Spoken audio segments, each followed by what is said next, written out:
9 police કર્મીઓને એક સાથે ફાંસીની સજા। દેશમાં પ્રથમ કિસ્સો સાંભળીને તમે પણ ચોંકી ઉઠશો। રક્ષકો જ બન્યા ભક્ષક। સાથનકુલમ કાંડમાં 9 પોલીસને ફાંસી, ન્યાયની ગાજતી ચૂંટ। તમિલનાડુના સાથનકુલમમાં વર્ષ 2020 દરમિયાન લોકડાઉનના સમયમાં થયેલી એક હૃદયદ્રાવક ઘટના આખા દેશને હચમચાવી દીધી હતી। એક સામાન્ય દુકાન ચલાવતા પિતા જયરાજ અને તેમના પુત્ર બેનિક્સને માત્ર દુકાન સમય બાદ ખોલવા મામલે પોલીસ સ્ટેશનમાં લઈ જવાયા હતા। પોલીસ કસ્ટડીમાં બંને પર અમાનવીય અત્યાચાર કરવામાં આવ્યો હતો।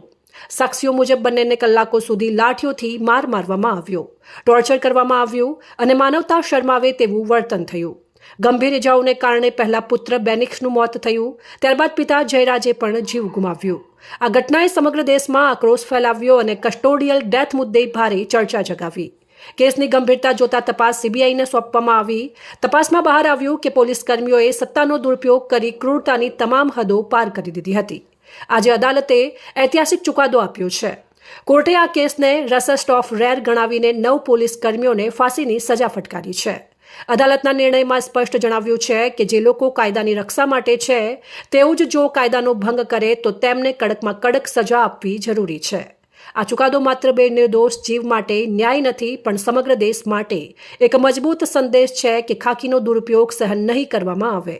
સોશિયલ મીડિયા પર લોકો આ ચુકાદાને ન્યાયની જીત તરીકે વખાણી રહ્યા છે અને કહી રહ્યા છે કે ભવિષ્યમાં આવા ગુનાઓ પર લગામ લાગશે। લોકડાઉન દરમિયાન નાની બાબતે પિતા પુત્રને કસ્ટડીમાં લેવાયા। પોલીસ સ્ટેશનમાં અમાનવીય ટોર્ચર બાદ બંનેના મોત નીપજ્યા। દેશભરમાં આક્રોશ અને વિરોધ પ્રદર્શન। સીબીઆઈ તપાસમાં પોલીસની ક્રૂરતા બહાર આવી। કોર્ટનો ઐતિહાસિક ચુકાદો, 9 પોલીસને ફાંસીની સજા। વધુ અપડેટ માટે ફોલો અને સબસ્ક્રાઇબ કરો સેન્ટ્રલ ભારત ન્યૂઝ ચેનલને। ધન્યવાદ।